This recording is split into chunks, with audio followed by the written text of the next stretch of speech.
Let me show in a parable to what extent our nature is enlightened or unenlightened. Envision human figures living in an underground cave with a long entrance across the whole width of the cave. Here they have been from their childhood and have their legs and necks chained so that they cannot move and can only see before them, being prevented by the chains from turning their heads around. Above and behind them, a fire is blazing at a distance.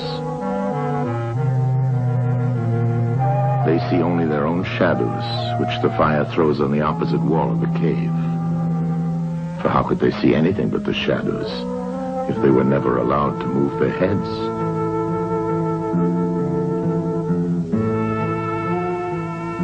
Between the fire and the prisoners, there is a raised way and a low wall built along the way like the screen which puppet players have in front of them, over which they show the puppets. Do you see men passing along the wall, carrying all sorts of articles which they hold projected above the wall? Statues of men and animals made of wood and stone and various materials? Of the objects which are being carried in like manner, they would only see the shadows. And if they were able to converse with one another, would they not suppose that they were naming what was actually before them?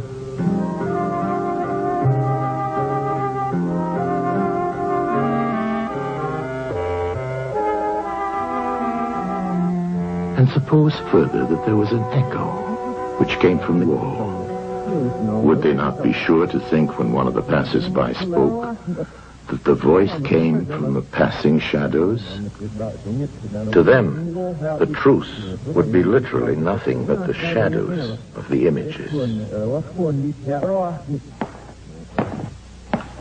And now look again and see what will naturally follow if one of the prisoners is released. At first, when he is liberated and compelled suddenly to stand up and turn his head round and look towards the light, all this would hurt him, and he would be much too dazzled to see distinctly those things whose shadows he had seen before. And then conceive someone saying to him that what he saw before was an illusion, but that now, when he's approaching nearer to reality and his eyes turn toward more real existence, he has a clearer vision. What will be his reply? And you may further imagine that his instructor is pointing to the objects as they pass and requiring him to name them. Will he not be perplexed? Will he not think that the shadows which he formerly saw are truer than the objects which are now shown to him?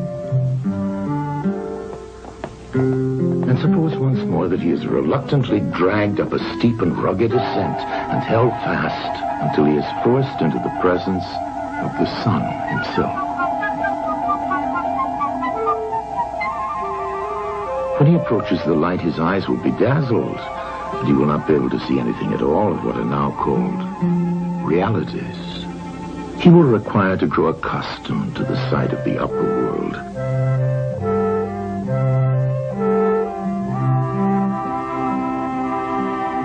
And first he will see the shadows best. Next, the reflections of objects in the water, and then the objects themselves. Then he will gaze upon the stars and the spangled heavens and the light of the moon. He will see the sky and the stars by night. Last of all, he will be able to see the sun, and not mere reflections of it in the water, but he will see the sun in its own proper place and not in another. And he will contemplate the sun as it is. Will he not then proceed to argue that it is the sun who gives the season and the years, and is the guardian of all that is in the visible world, and in a certain way the cause of all things which his fellows had been accustomed to behold. Clearly he would first see the sun, and then reason about it.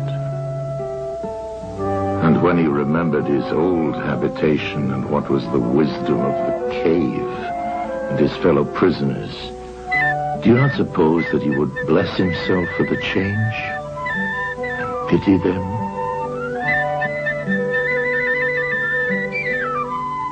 And if they were in the habit of conferring honors among themselves on those who were the quickest to observe the passing shadows, and to remark which of them went before and which followed after, and which were together, and who were therefore best able to draw conclusions as to the future,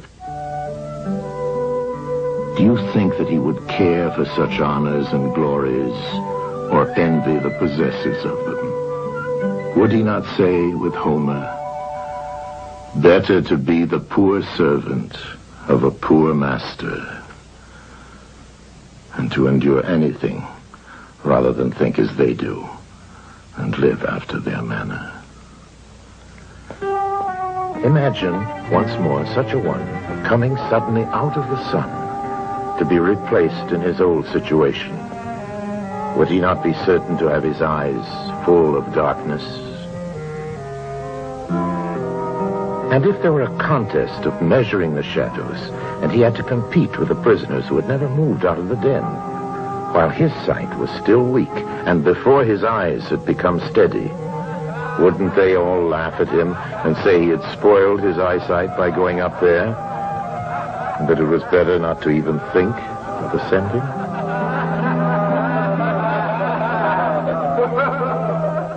And if anyone tried to release another and lead him up to the light, let them only catch the offender, and they would put him to death.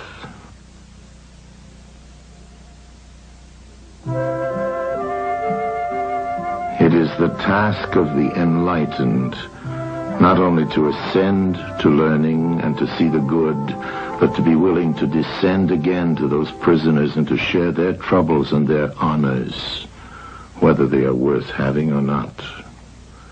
And this they must do, even with the prospect of death. They shall give of their help to one another, wherever each class is able to help the community.